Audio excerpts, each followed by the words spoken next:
Picture it, Los Angeles, 2024. Welcome to Out on the Lanai, the only Golden Girls podcast you're ever going to need to listen to. I am HAlanScott / Sadie Pines. I'm Kerri Doherty, and today we're doing another Golden Rewind, where we go back and rewatch our favorite episodes of the Golden Girls and offer new insights since we first started breaking down these episodes way back in 2014. And keeping up with the holiday season, we just rewatched Season 5, Episode 12, Have Yourself a Very Little Christmas. And joining us today to break down this episode is a very, very special guest whom I'm very excited to tell you more about. But first, we have a little light housekeeping. Oh, I'll get out my vacuum cleaner. You know how much I love that. Get out your Dyson. That is brought up in the conversation with our guest. Yes, so over on Patreon in the GG VIP Club this week on the Rusty Anchor Happy Hour, we are breaking down our favorite childhood holiday TV specials while dying to know yours. That was a very fun conversation with some very, very fun clips. Also, and yes, just so you know, on that conversation, this is played. Only does Shoppers Drug Mart have the right? Yes. Shoppers Drug Mart's a part of it. How could it not be? It's the holiday season. And whoop-de-doo. Yes, it's the holiday season. And yeah, of course, B. Arthur in a Shoppers Drug Mart commercial had to be in there. And also in the GG VIP Club, this not this upcoming Sunday, but the following Sunday, December 29th, we're doing another live watch-along party at 4 p.m. Eastern, 1 p.m. Pacific time. If you haven't yet voted on the episode, we've got 3 fabulous episodes to choose from. You've got to be in the $8 a month tier to join the live watch-along parties. But we're choosing between the one where Dorothy dates Stan's brother, Blanche dates her dead husband's brother, Jamie, or the one where Blanche kind of dates Stan. So it's one where one of the women dates a man that's a little too close to home. So head on over, patreon.com/Golden Girls Podcast, vote, sign up, treat yourself this holiday season because Treat yourself. So we got a lot of really fun stuff going on over there. Can we talk about today's guest? Yes, we can. I have to say, I'm going to preface the intro of this guest by saying, usually I'm the fangirl. Usually I'm the one who's being like, oh my God, I love this person. And I love this person. Do not get me wrong. I am fangirling just as much. But when I suggested to Kerri that we have this person on who, is a digital friend of mine, we've been connected for a hot minute. And I was like, oh, well, this would be fantastic. I think she really loves the Golden Girls. Let's do this. And Kerri freaked out. My jaw dropped. And I said, I didn't even know. I said, you know this person and you've waited up until now to tell me you haven't bragged about this friendship? I don't brag about friendships. I'm connected and I just do these things. I don't know. So for everybody listening, I love my true crime podcasts. I listen to my Bob Ruff, my Truth and Justice, my Defense Diaries. If you weren't doing the Golden Girls podcast, you would be doing a true crime podcast. I love my David Ridgen and my Rabia and Ellyn Solve the Case. This is a podcast I've been listening to since they started. I'm obsessed. And I've listened to all the episodes, and I've always loved Rabia going back to the serial Undisclosed Days. And I was so delighted to be introduced to Ellyn when they started this podcast. And I always find myself listening to the podcast and being like, I feel like Ellyn is a long lost sister. I agree with her on so many things. She has the same reaction to a lot of things on a lot of the cases that they discuss. I just find myself in my car a lot of times listening to them, and there's just hard head nodding, which is probably not the safest thing to do when driving on the highway in Los Angeles, but it's traffic, so it's always slow, whatever. But hard nods, and I'm just such a fan. She's so funny and charismatic and smart. And if you listen to Rabia and Ellyn Solve the Case, she's also a lawyer, but she's not. But that's the running joke, and it's so funny to me. And not only a podcaster, she is a Broadway actor. Yeah. Oh my gosh. Ellyn she's been in The Rose Tattoo. She's been in Kinky Boots. She's been in Priscilla, Queen of the Desert, Pretty Woman, Enron. Ellyn is just such a fantastic person. And then also has 2 other podcasts. She has another true true crime podcasts called I Think Not with her best friend Joey, and she has a Love Is Blind podcast. We need to get Joey yes, on. we have to have Joey on the podcast, who's also a huge Golden Girls fan. So anyway, Ellyn Marsh, what a delightful conversation and recap of this episode we had with her. I knew that Ellyn and I have a lot in common, and we're very similar in terms of how we communicate and the things that we obsess over and how we process things like true crime. Even we very much are aligned in that we're very much, I feel like we're creatives first and then everything else falls in place. And so we do that dance sometimes of trying to break the levity or, having those little moments or finding those little things. And then but what we love is when really smart, creative people who are much smarter than we are oftentimes do the thing that they're so good at. And I think I have that with you here in terms of keeping things organized, because there's no way any of this would have ever stayed afloat without your brain and what you do. And I think the same for Rabia in terms of their podcast, in terms of what they both bring to the podcast. There's this dance, and it's very similar. So the dynamics, if you love the dynamics between Kerri and I, then you're going to love the dynamics on Ellyn's podcast as well. And just Ellyn on this podcast, I think, is very much in line with the vibe in which we bring. There's tangents that I go on, and Ellyn goes on tangents on this episode, and it's wonderful. I feel a little bit like, as you sort of started describing our dynamic and Robbie and Ellyn's dynamic, and also how when we were recording and talking about this Christmas episode, how like Ellyn and I would sort of like agree and fall on a certain side, and then you and her would agree and fall on certain side of things. I mean, there is 5 minutes just talking about your mutual love of vacuums. I am starting to think that it feels like Ellyn is like the child that you and I never had. Like, I feel like she's a little bit of me, a little bit of you. Oh, wow, the best parts of me, the best parts of you. Anyway, that's kind of how I'm feeling about Ellyn in that moment. And I'm just very excited for everybody to This is a fun episode. Listen to our chat about. This is a perfect one before the holidays. It's a nice long episode. It's a good fill of your out on the Lanai-ness that you need maybe this week. I would encourage you can watch it either on the Patreon or the YouTube later on, and you just watch us have fun and be silly and say and fun things, and then go check out Ellyn's podcasts in general and everything that is within the Ellyn Marsh universe, because she's fantastic, and I think you're really going to love her after you listen to this episode. Should we get to it? Let's get to it. We'll be right back with Ellyn Marsh right after this break. Oh my God.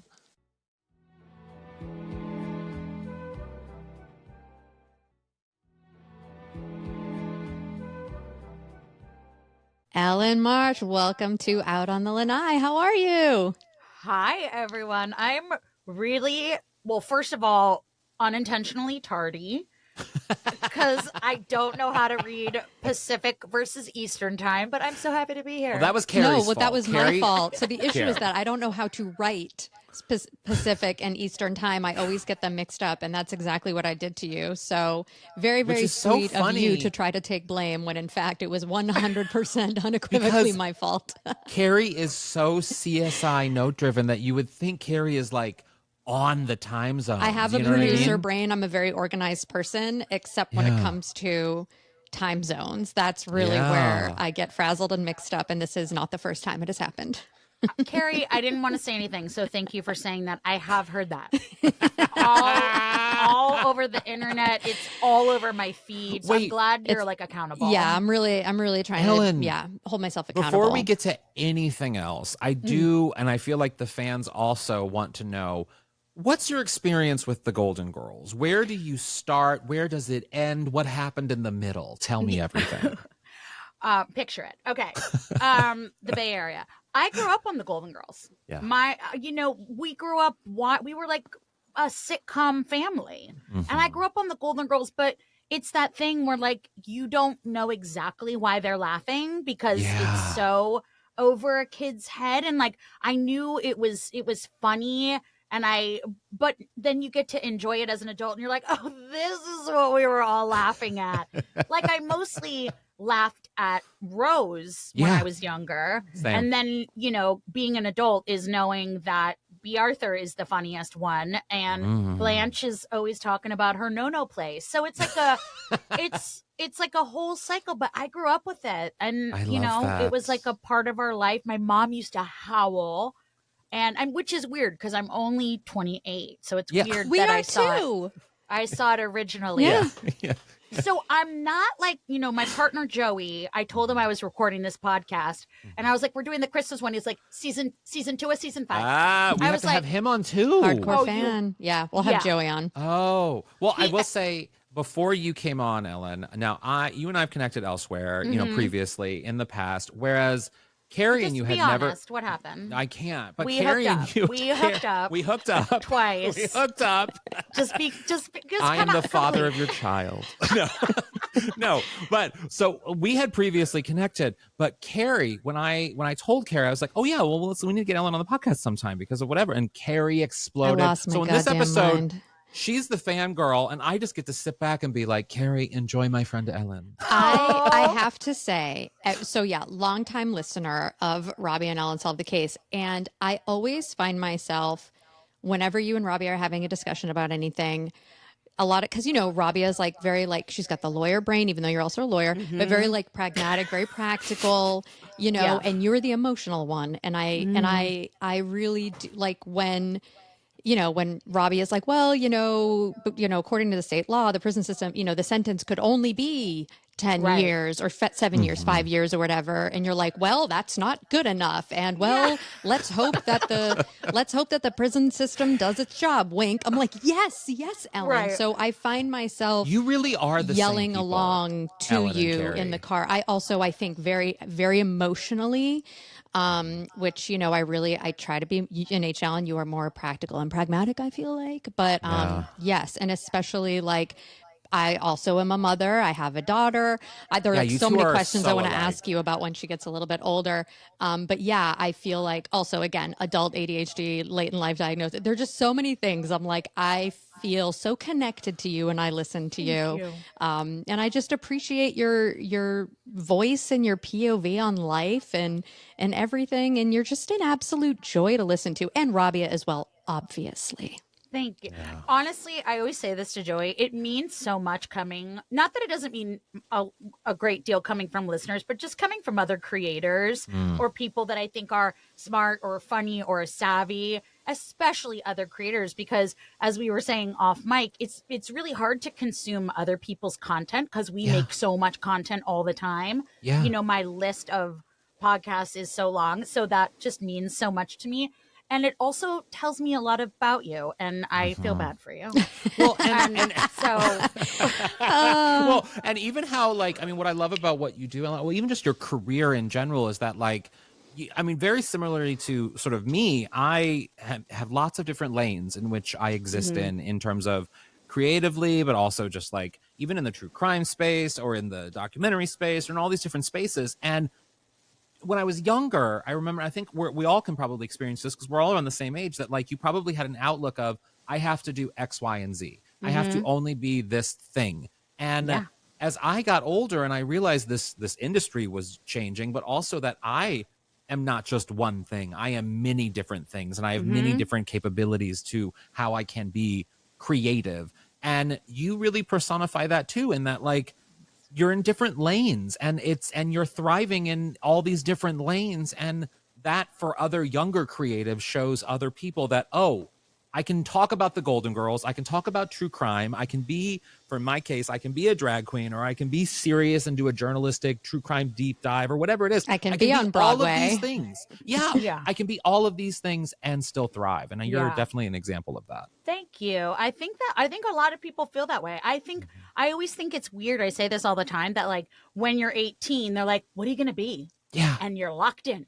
And that's it. You know, like I always think it's so brave when people do other things or explore other things, because you're like, but I locked into that when I was 18 years on this earth. Yeah. And also we change and we evolve. And that's kind of why I like doing, I do the Love is Blind podcast with Daisy, which is just silly. Yeah. And then I do I Think Not, which is, true crime. That's funny. And then I kind of also get to be like, also I'm a little bit smart too. And I get to do that with Rabia and Ellyn. So I think it's awesome when people get to show the different sides of their personality. Because like Kerri, we're not just moms and we're not just, creators. So I totally agree. I applaud people who do that. And I honestly think it's because of like the internet and Yeah. just putting ourselves out there in I different agree. ways, love it or hate it. And sometimes I hate it. God, it's been a hellscape lately, but Yeah. you know, I think it's cool. And I want to say, for real,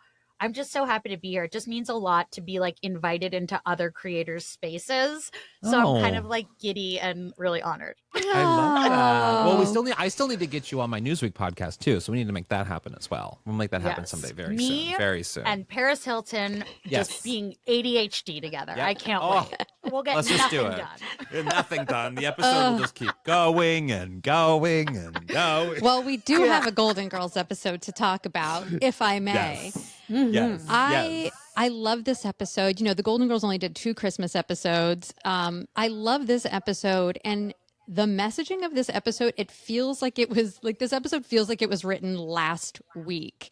And Yeah. I just for a second want to quote the message of the episode is delivered by the hot Reverend in this episode of TV. And he says, you'd be surprised at how many people are only a few lost paychecks away from being out on the street. And once you've been knocked down, it's hard to get back up. The cost of living keeps going up. The minimum wage is kind of stuck where it's at. Like, this felt like today.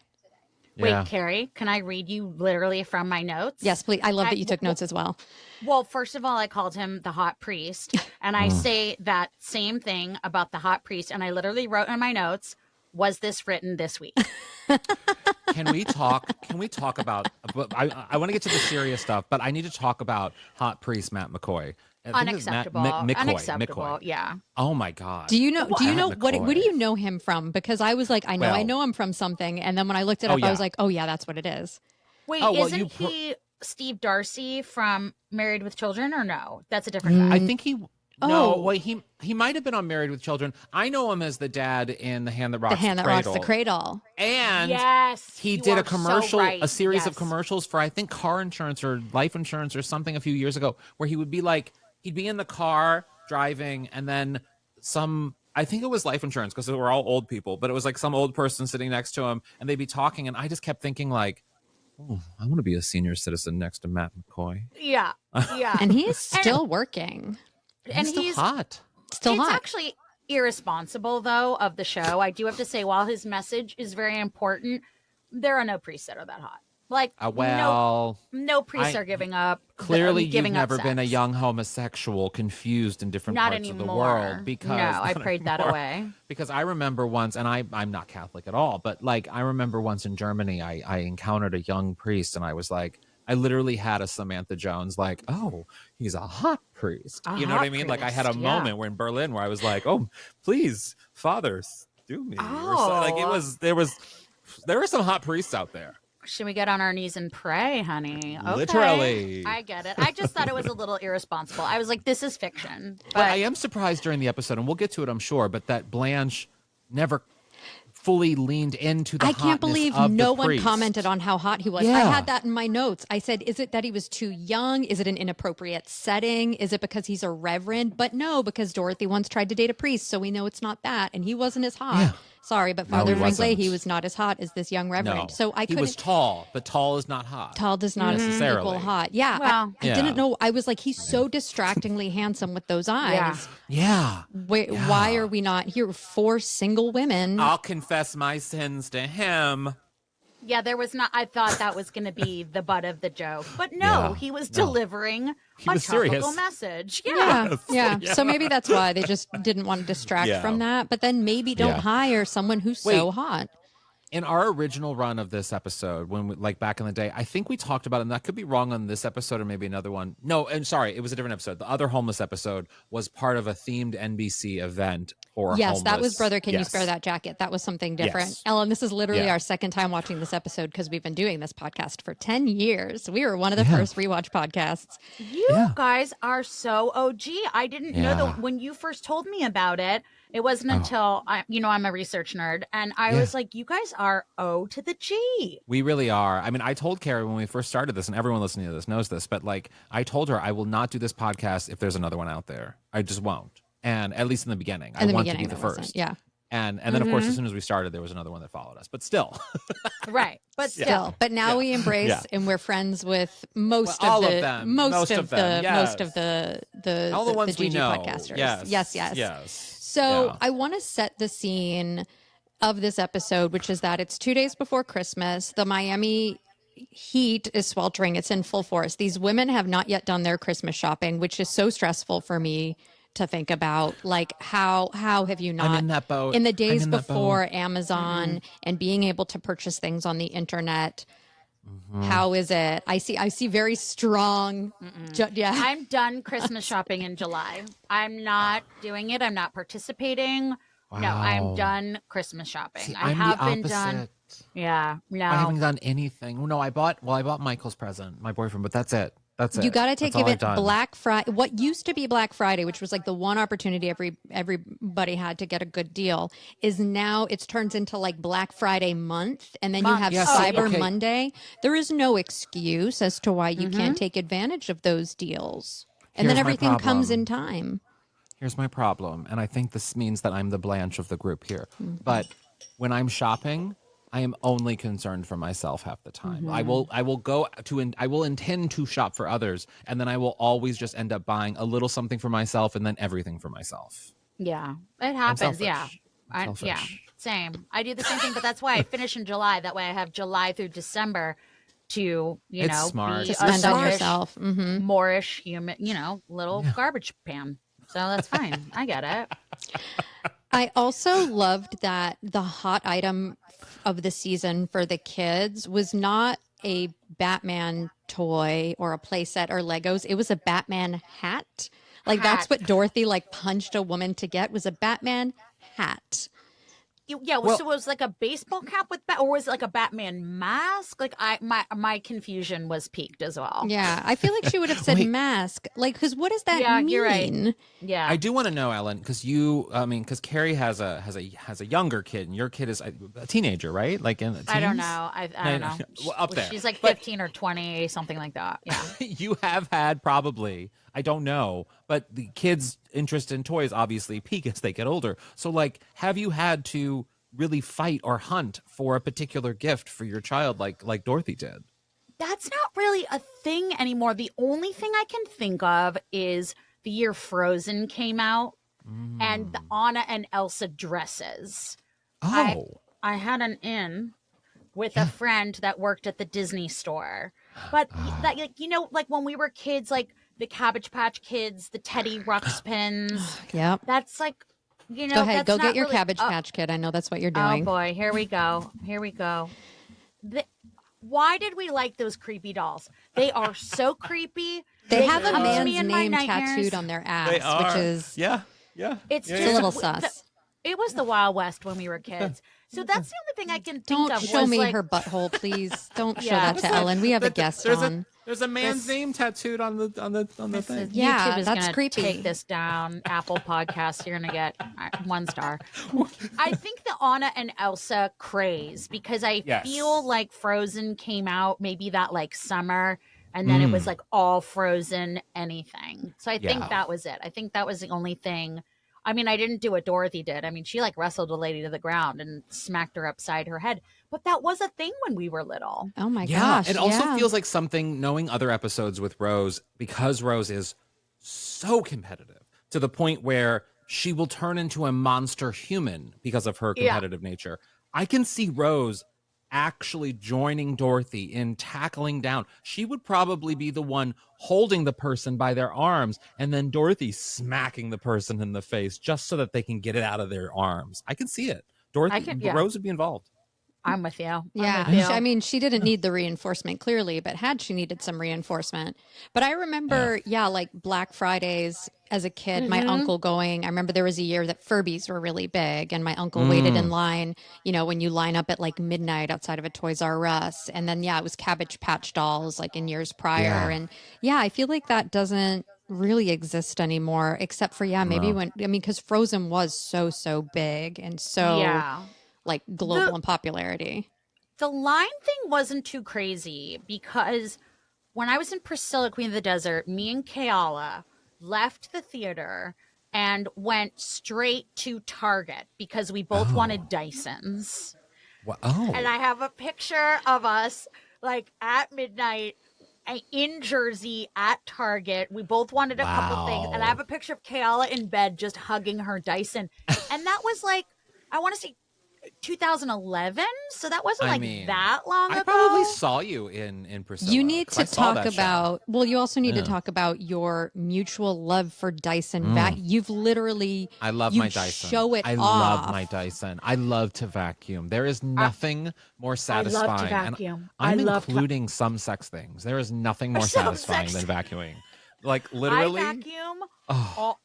I will vacuum going up and down the stairs, like actually going somewhere. I will take the vacuum with me and go up and down the stairs. More preventative care for my vacuum than I will for my body and my health. That is how much I value the life of my vacuum. Yeah, you know that part in Willy Wonka when they're like, it's your husband's life or a case of Wonka bars. And she's like, how long do I have to think it over? Yeah. If they were like Dyson or your kid, the kid would win, but it would be a struggle. Yeah, it would be a struggle because the kid's annoying sometimes. So like the Dyson is never annoying. They never talk back.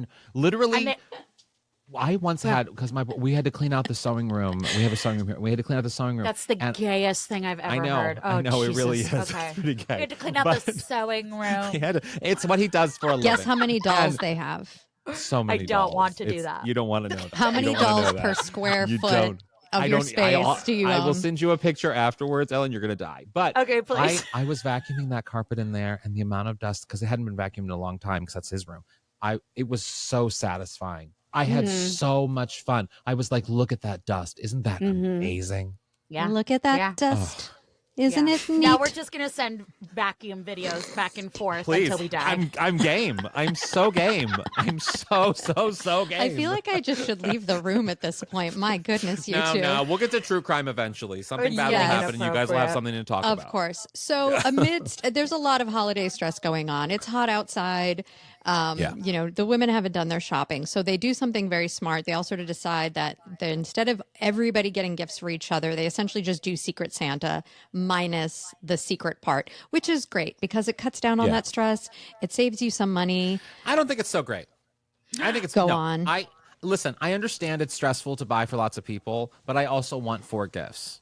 But what if they're bad gifts? And then you're even I don't even want or need this. I mean, sure, but then it's an opportunity to re-gift. I did that the other day with a gift. You know, it's like I'm into it. I want all of the things, even if it's cheap. I love free stuff. Yeah, I want one good thing. I want a good thing rather than 4 mediocre things. I have so many things. I know, me too. Me too, but then you can vacuum it up. Yeah. And that's what we call a full circle moment. Oh my goodness. So they start picking names out of a hat. I had to look up this reference.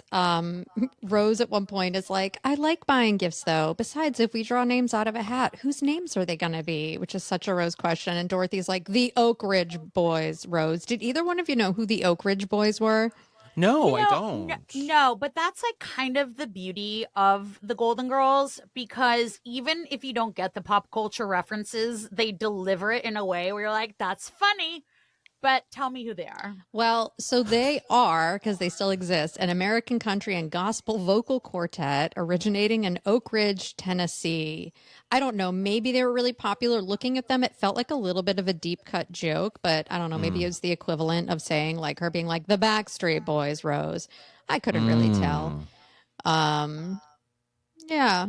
Let's see. So then they also all decide, the women, that so Rose is going to church because they serve dinner to the underserved in the neighborhood. She's volunteered to help out. All of the women will join.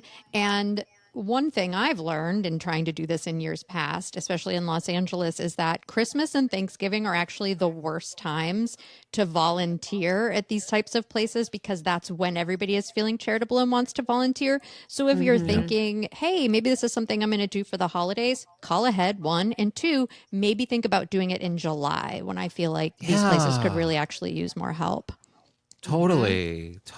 And we are philanthropists and just like that. No, you're right. My daughter and I used to do that.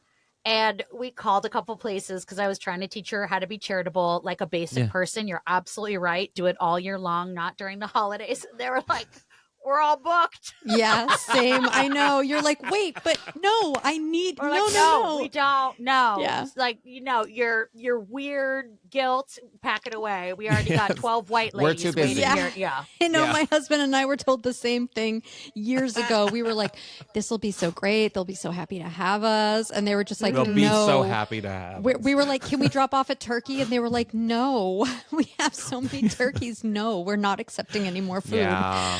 Yeah, do it all year. I also want to comment too. There's a joke, I think it was in this part, where Sophia made a line that got an applause break about George H.W. I wrote that Bush. down. Yes. Yeah, so it involves George H.W. Bush had famously, I think, he either it was a law or he wanted to put a ban on burning the flag. I wrote it all down. The I have it in detail. The Supreme Court Kerri. decided to.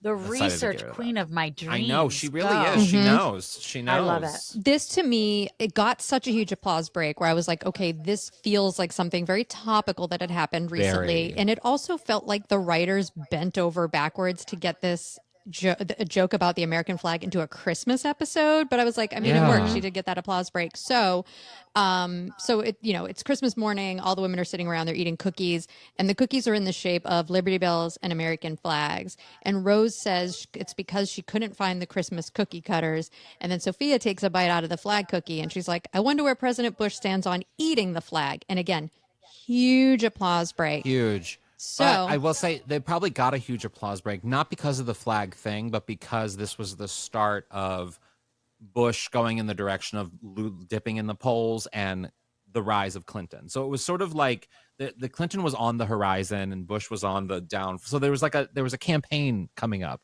So I feel like it was to benefit off that. Yeah, and you were a walking American history encyclopedia Wikipedia page, so I know you never have to look this stuff up because it's always here. I was very proud of the copying and pasting I did from a Wikipedia page. For you. So in October of 1989, which was probably around this time this episode was being filmed because it was released in December. This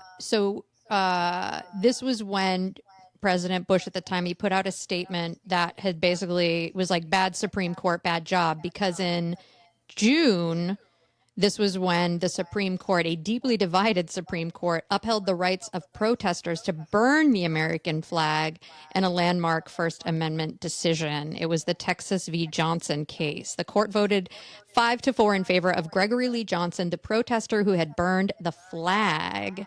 And then basically George Bush put out a statement that was like, bad Supreme Court, bad job, bad job. So that was, I think, what the joke was. Bad. Court.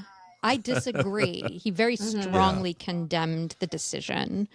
Remember when we were like, had presidents like George Bush? And that was like the biggest thing. Yeah. I just thought I'd distinctly remember watching an episode of The Simpsons on Fox when it first aired, and George H.W. Bush, got sick while in China, I think, and he threw up, and it was captured on TV, and they like a news break was like, George H.W. Bush projectile vomits at China summit or whatever, and there was like all video, and then Laura or Barbara Bush like does something to, and it was just, it's literally implanted in my brain as the only memory I have of George H.W. Bush as president, him projectile vomiting. Is he alive? No, he's not. He died. He just died, right? Like recently, a couple years ago. Yeah. Okay. I lose track of things like that. Sometimes I say people are dead when they're not. So, thank you. George H.W. Bush famously, but did not actually make an appearance on the Golden Girls. So he's a big part of the Golden Girls experience, George H.W. Bush. Yeah, he was spoken about a lot in an episode because he was supposed to be coming to visit. Well, he visited the house, too. Yes. He visited the house. Well, yes, his voice did. The house. He visited the house. Yeah. Well, on that note, we should take a visit to the commercials. See what I just did? That's called, I did a segue. I'm a professional. A segue, yeah. Thank I like you. that. We'll be right back. Bye.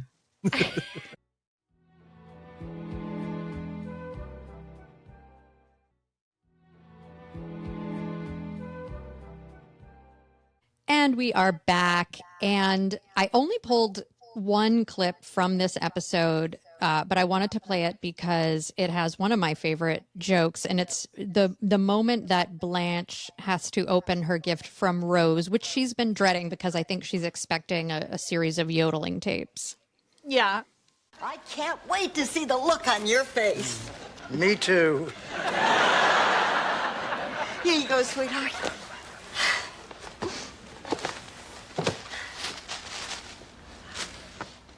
Why, Rose, it's a beautiful blouse. Oh, I hope it's all right. Dorothy said you'd like something crotchless.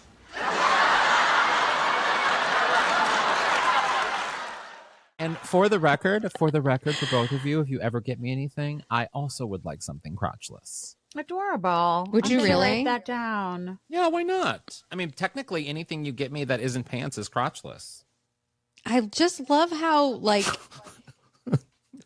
for Rose, like, it wasn't, she took it so seriously. And, she was walking around the store and she saw this beautiful shirt and she was like, oh, this is, but wait, let me check. It is crotchless. Okay, it does not have a crotch. Like, Yeah. just picturing Rose Nyland at like a Bradley's or a Caldor or whatever little department store she was at. It's, I don't know. I loved imagining that moment behind the joke. Yes, I do that I always think of a backstory. The thing that I loved was when Dorothy was like, oh yeah, I miss Christmas in New York, the lights and Rockefeller Center. And it was just SantaCon this last weekend. And I was like, Dorothy girl, New York at Christmas is you guys aren't here. You guys know what SantaCon is, Yeah, Oh, right? yes, no, of course. Oh, no, we both we've lived lived in in New York Yeah. before LA, Okay, so yeah. we're okay. very familiar. Like thousands of grown ass people, B&T people, which technically I am, descending and then, stepping in a puddle that might be snow or pee pee. It was Yeah, like, well, that's. I have to say, it's not the same, Dorothy. It's not the same. Now there's another episode, the Christmas episode of Yeah. the Golden Girls was established that Blanche is horny for any Santa anywhere. I mean, she gets hot and heavy for Santa. So SantaCon in New York City, She would have She'd be lost her slipping and mind. sliding. literally, up it would have been and- a medical situation. for Yeah, Blanche she would have been in Devereaux. heat. There would have been, Yes. there would have been a trip to She- urgent care. She would have been walking out of Macy's with all her bags and seen those SantaCons run by and go, oh my God, I need a chair. And then she'd slide right off it. Slide right off it. Right Just off down onto the 34th ground, Street. yeah. Miracle on 34th Street, more like wet on 34th Street. Oh! Oh my gosh, this is why we were explicitly rated. Are you? I'm waiting course. for Apple to change our rating to explicit. We just say the we just C word a selected. lot. We just Okay. selected just because we know we curse. I curse. I can't control myself. I just said Blanche was wet, so I have to. Is that a curse? I mean, I'd say it's It's not explicit. child friendly. It's not child Okay. friendly. I think say about cunt a lot. if You might those have to edit that. lyrics were in, on the back of a CD or something, it would be labeled Yeah, explicit. If yes. if there were like a Papa Roach album that I were But purchasing no, for Blanche. myself. Blanche would actually probably have a heart attack and die if it was Santa. I think it would be she a little that too much turned for on. her. She would be like Rose murdering all of the men while she has sex with men. That is Blanche around Santa's at SantaCon. Yeah, fully. I don't know. It's been we were going to see a friend in a show and I got onto the train and I just said to my daughter, oh no. And because I had no idea. And there it is, just a million day drinking drunk Santas at 1 p.m. just making bad life choices. Oh, You know, and do now they you're have it in trapped. LA? And now you're trapped inside of Yeah, a you're subway trapped. car. Yeah, That's the most frightening part is you can't be like, oh, okay, I don't want to go in this store right now. Or let's turn around. Wow. You're like, well, now I'm trapped at least until the next stop. And then what am I going to do? Get on another train filled with Santas? Yeah. No. Like, Yeah, No. it's life altering. the one thing I Yeah. don't miss about New York is, especially now that I have a child, I'm like, I now, like, looking back at the days when I was in my 20s and I used to see women carrying strollers up and down the steps to get into during rush hour. I applaud you because I cannot imagine trying it's to do awful. that and relying on the helpfulness of strangers to like And do take you know who the strangers always were? What's that? Do you know who the strangers always were? Who were they? Other moms? Other women. Mm. Always. Oh. 99.97% of the time, a woman is going to help you down the stairs and a woman will offer you her seat. Yeah. That's science. I did a whole study. I'm a scientist. So she's a scientist, she's a lawyer, she's a Broadway star, she's a podcaster. Like Everything. Ellyn has Everything. all of the degrees, all of the Everything. accolades. You're probably our most accomplished guest. I mean, it's truly. like you and then Lizzo, I think. Yeah. You're right. I said I was joking. I was doing a side by side of the Luigi Mangione pictures, and I said I was like, because I'm a face recognition scientist, and people in the comments were like, "Are you really?" I was like, "Get off my page. Get out." I am. Time to leave. I'm a It's time to Muppet. go. Yeah. Yes. Anyway, Yeah. I'm sorry. Look Yeah. at me getting in the weeds. No, My fault. I did. And H. Allen again always says that I'm the CSI investigator because I like to poke holes in things. Obviously, when it's an episode of the Golden Girls, it's like, who the fuck cares? But I was listening to you talk about the eyebrows and I was like, that's very interesting. But when it comes to stuff that actually matters, I'm like, Ellen and I are very similar in that way. Yeah. And that you just like to give something a little bit of an extra thought. That's all. I also these people went banana pants. I was like, I didn't say anything about guilt or innocence or evidence. I just said, don't piss on my back and tell me that it's raining, that these are the two same guys. I don't know who these guys are, but they're not the same. I mean, or lighting. The conversation needs to be had regardless of, if it, who knows, but conversation needs to be had. Yeah, it does need to. The eyebrows. Come on. Italian eyebrows. I can spot them from a mile away. And I shave my eyebrows often, so I understand eyebrow journeys and how they can be different. You know what I mean? And I over-tweezed understand. mine when I was a teen, so now I have to, but Gramazio, that is my mother's maiden name, so I feel like I did myself a disservice from getting my thick eyebrows. I feel like someone coming in on this episode randomly or fast forwarding is like, wait, are they on eyebrows now? What's happening? Yeah, I know. All right, I'll bring us back. So let's get to the church.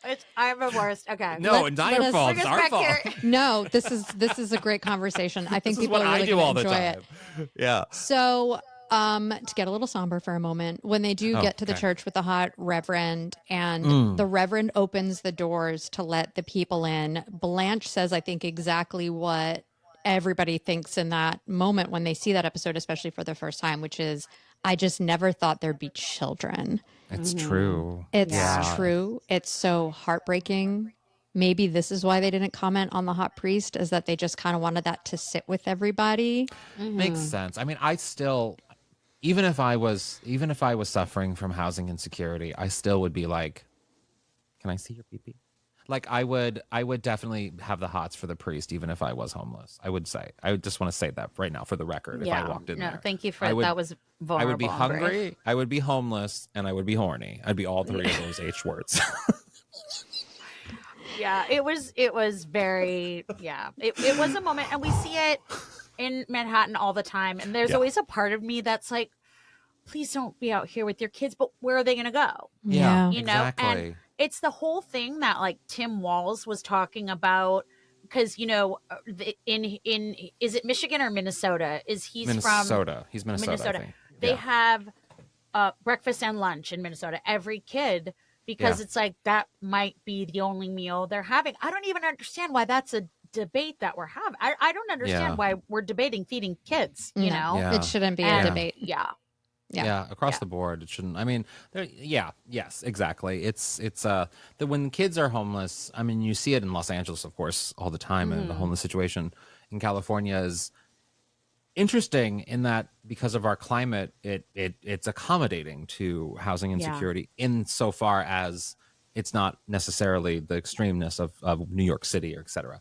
Not that it's right or that it's encouraged and these people should still be helped, but it's always so hard to see kids who are suffering, and then sometimes it's just sad. It's just sad across the board. And but I will get mad later when they start singing, and then everyone will hate me. So yes, yeah. I'll be with you. I'll be in the corner with you, being like, it's okay. We don't need to be liked. We're fine. We got each other. We're good. We're good. We had a good run.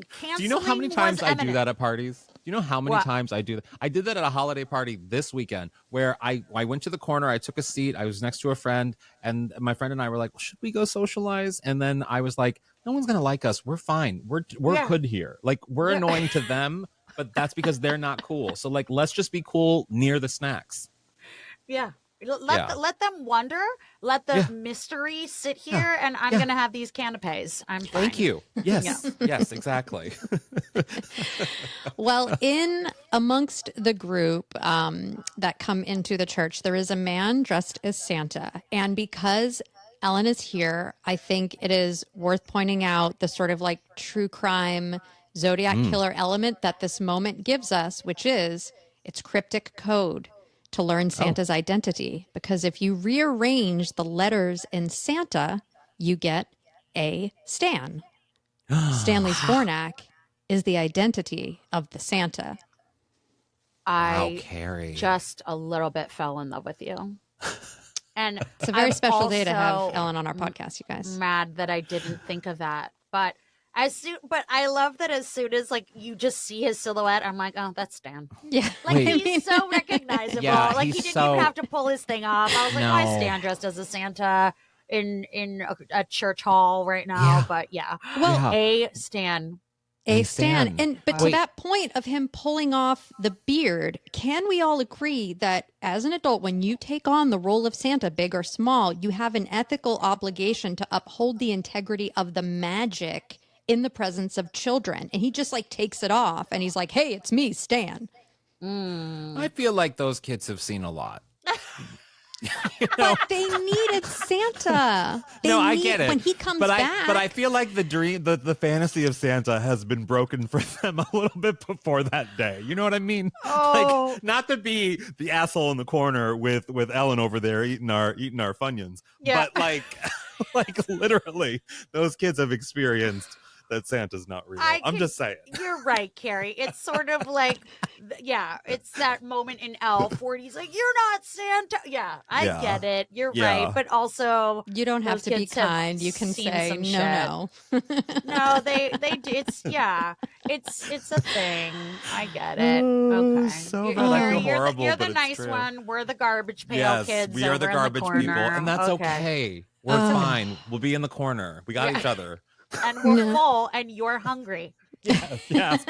Oh, did you want some? We finished this bowl. I'm sure there's another one somewhere. I'm sure there's a fruitcake nearby that no one has touched yet. That's an exact quote that I've said at a party. What? Oh, you wanted some? Oh, this bowl's gone. There's probably more somewhere else, though. Just go over there. The kitchen. Check the kitchen. It's actually a bowl of keys, but okay. I know what kind of parties you go to. Okay. Yes. Well, we learn that the reason that Stan is there, I mean, he's dressing up like Santa to make a couple extra bucks. He's like, trying to get money, on the corners for charity. And, we all know Stan, he is an inventor. He's a gambler. He's a dreamer. He takes a lot of risks. So he had ordered, I guess because there were droughts in Miami, he thought it would be a great idea to buy a bunch of Santa Clauses wearing sunglasses, riding fire trucks, that he thought this was going to be like the big hot ticket item, which I don't know how much children are following drought news, but that was his plan.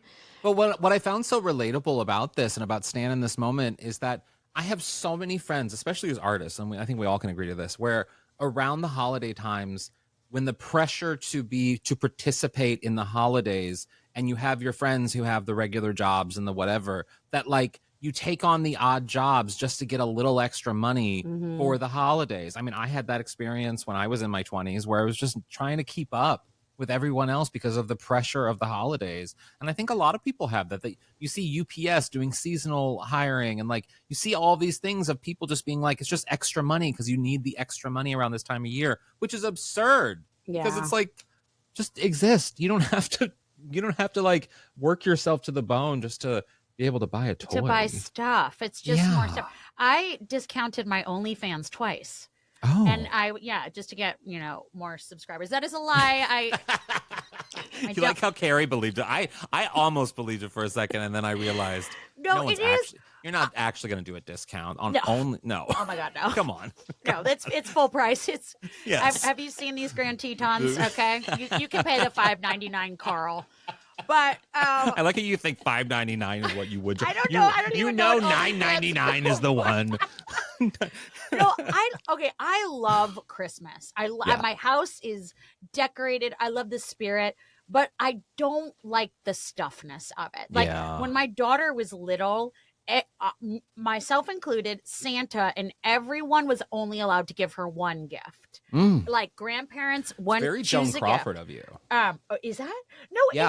No, kids accumulate so much stuff. Think about you and your space, right? And how much stuff you have. Now bring another little human into it. And now think about how much stuff they have. It's not just toys. They have their own cups. They have their own plates, their own utensils, their own potties in the bathroom. Kids have stuff, and they have so much they'll get stuff. Opinions, and they get their own opinions, and it's awful. No, it's just the Moorishness of it. It's the I love giving really thoughtful gifts. Like my ex-husband, I used to find like receipts of like really expensive shit dated like December 24th.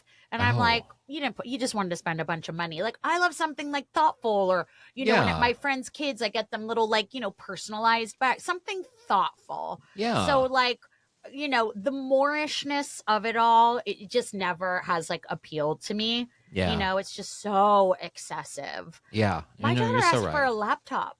I was like, what are you, a Kardashian? No, what? A laptop? I remember there was one year, this wasn't for the holidays, but I remember when I first started driving, I told my parents, I want a VW Bug, and I was like being stupid, and my fat ass getting into a VW Bug. And then my stepdad was like, yeah, we got you the VW Bug. Just go to the garage. And I was like, oh my God. And I went to the garage and I opened the garage and I looked around. I was like, I don't see a car in here. And then he turned on the light and he got a little toy VW Bug and he put it in the bed. And then he opened the garage and it was some shit car that like I used for years and was fantastic, but we couldn't afford anything fancy. And so, still. So kids are dumb and selfish. And thank you guys for coming. It's been a great show. See, my in-laws, they every year give my daughter, they'll get her like one little gift. They give her money. They're like, hey, let's invest this. Let's put this towards her college. Give money. Like that's what we do. Cards. And I really appreciate that. I can't do any of that. Gift cards and stuff like that just stress me out because like I think they're fine to give and everything, but I worry about the judgment I'll receive for giving too little of a value of a gift card. You know what I mean? Like if I think like, oh, a $25, $50 gift card, that's nice. And then someone would be like, can you believe how cheap he is? He gave me a $25 gift card. No, I get that. I worry about that. Yeah. I get that. I wouldn't say, I don't typically give gift cards unless it's like a thing where like I truly, like I think like when my daughter was little and she had like speech therapists and physical therapists, I think at the holiday time we were like, oh, let's get them like, a Target gift card because like we don't know them outside of this. So I'm like, I don't want to get them something that they're not going to like. So, I gave my daughter the gift of life. So I'm set. You're done. That's the gift card that keeps on giving. I don't know what else you want from me, kid. Yes. But, also she's never paid me a dime in rent as far as I'm concerned. So neither has my 3-year-old. And I feel like I'm like, stop spending so much time at preschool or being sick at home. No, I feel bad. My little one's so sick. I'm sure you know this, Ellyn, that when they're little and they go into preschool, just once a month for a week, the whole household is sick. So that's where we're at currently right now. So I'm surprised she's doing, knock on wood, so well downstairs. And I haven't received a text from my husband that's like, she's screaming and she needs you. She's doing so good. I told her, I was like, Ellen's coming on today. Don't fuck this up for me. You're like, she's a fucking talker. Yeah. Okay.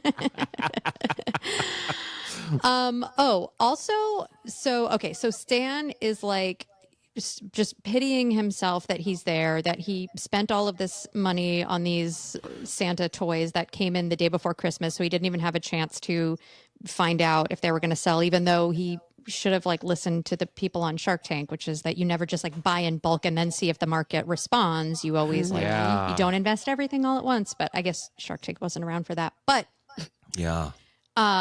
I like that Dorothy calls him out on like, she's like, look, there's a lot of self-pity happening here. She's like, look around at these kids, you'll be fine.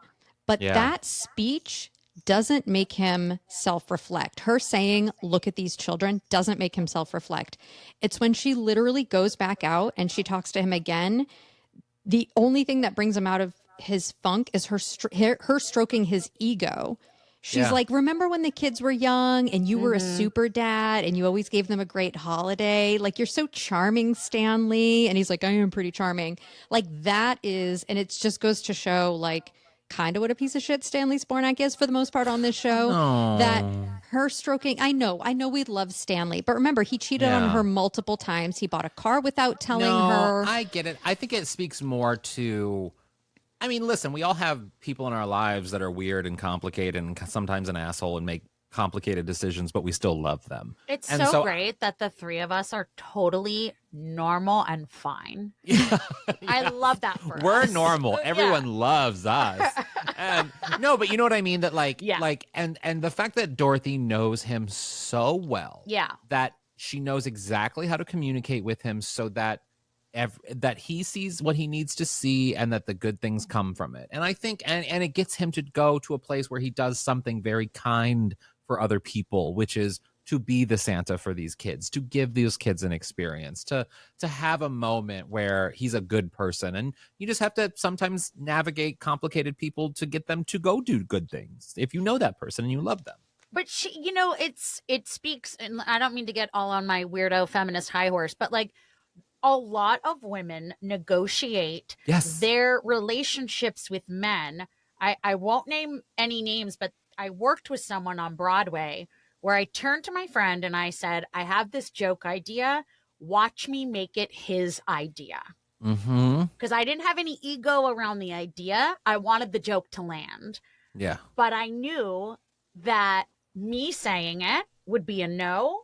But if I was like, wait, didn't you say? So it's kind of like massaging that male ego. It's just kind of like, sorry, women do it all the time. Like the whole, we have to, do it backwards and in heels. Like if you get to the end game and you don't have ego around the end game, how you get there doesn't matter. And that, you're right. That is what is so brilliant about Dorothy is that she knows he's simple, a little dumb, egotistical, selfish. I could go on, but she gets him to the place that she needs, And she also knows that he's fundamentally a good person, and that sometimes good people do complicated characters. I think back to I used to work for Hillary Clinton, and one of the things that like blew me away about in watching her and how she sort of navigated the world of politics. This is before the president race and all of that.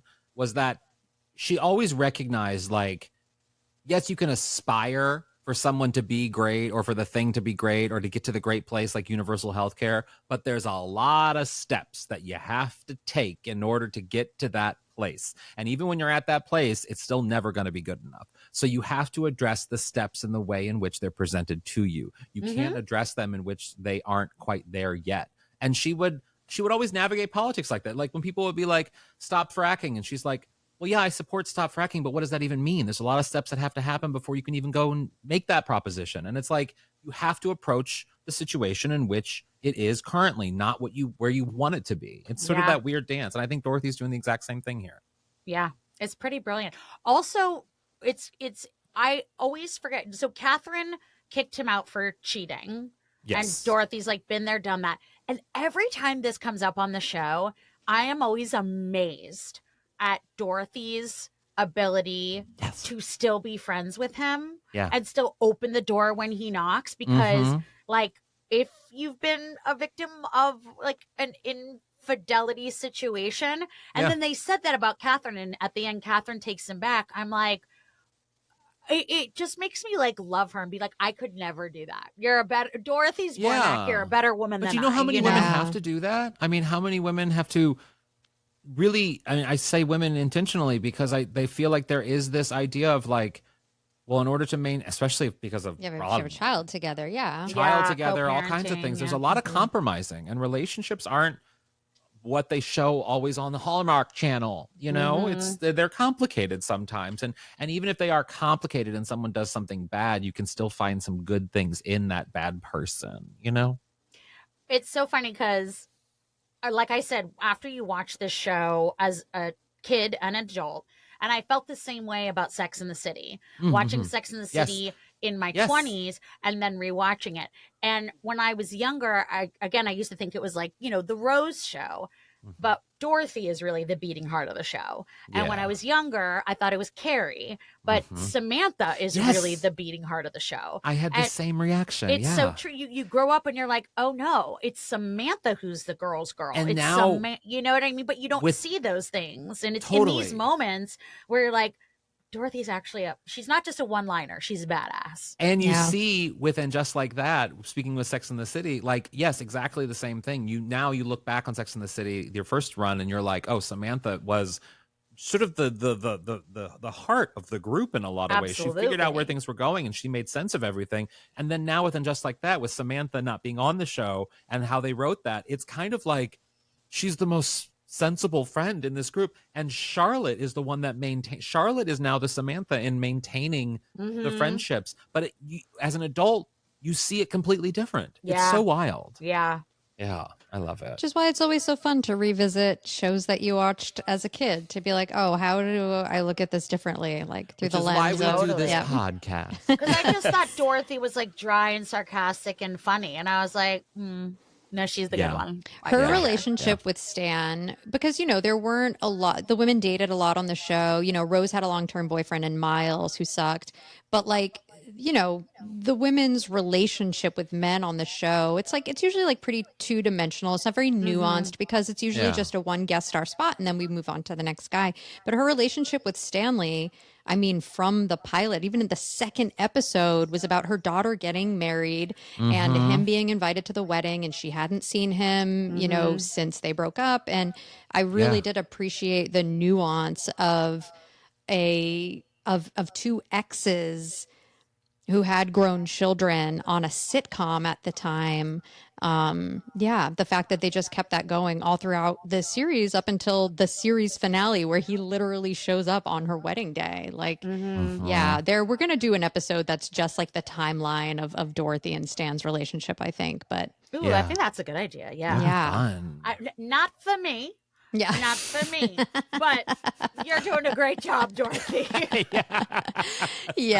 think that's fair. I don't know that I could do it either, especially now that their children are grown and there's no reason except that, I don't know, I think she just has a soft spot in her heart for him for whatever reason, while being able to, for the most part, have pretty healthy boundaries with him. Yeah. So a little later, Stan does return dressed as Santa again, even though I think like the suspension of disbelief has like been shattered at that point, but like fine.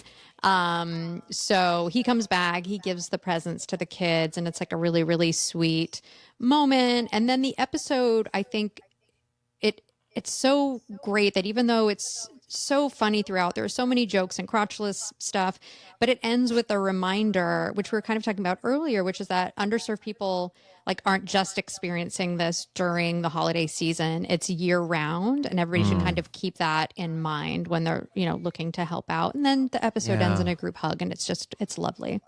Yeah. And I think, it also opened up conversations that priests can be hot. Yeah. Honestly, that is what I'm walking away with. And I'm questioning everything. I'm questioning my Catholic upbringing. I'm questioning what's underneath those robes. What do they call that thing? What is this thing? The thing on the neck? I don't know. Habit? No, that's the nun thing. Whatever that is, fan fiction with him just wearing that. With just wearing the collar. Yeah. Maybe just like a little, like, what if you cut off everything else and you just had like the collar with the little thing in the middle? And they made a calendar and they sold it for charity and then they gave the money to the kids. Oh. Okay. Wow, we got a Stanley Spornak entrepreneur in our midst, Ellyn Marsh. Someone just invented the new Sporny. Then that is a euphemism for something else. Wow. Wait, okay. We need to take a break, and we'll come right back with our golden takeaways from this episode. Ellyn, you gonna stick around? You can stick around, Ellyn. You'll stick around. I'll do whatever you tell me. Listen, I thought you had me till 10:30. Okay, so I'm in for the night. I thought we were pulling an all-nighter. Okay.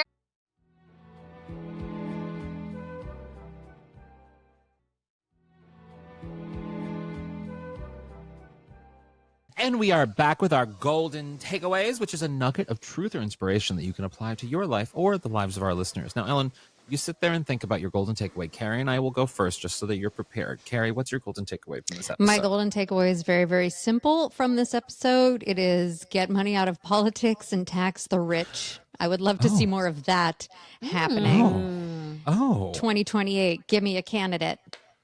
Oh, okay. Oh, Yeah, wow. it was a hot one for me.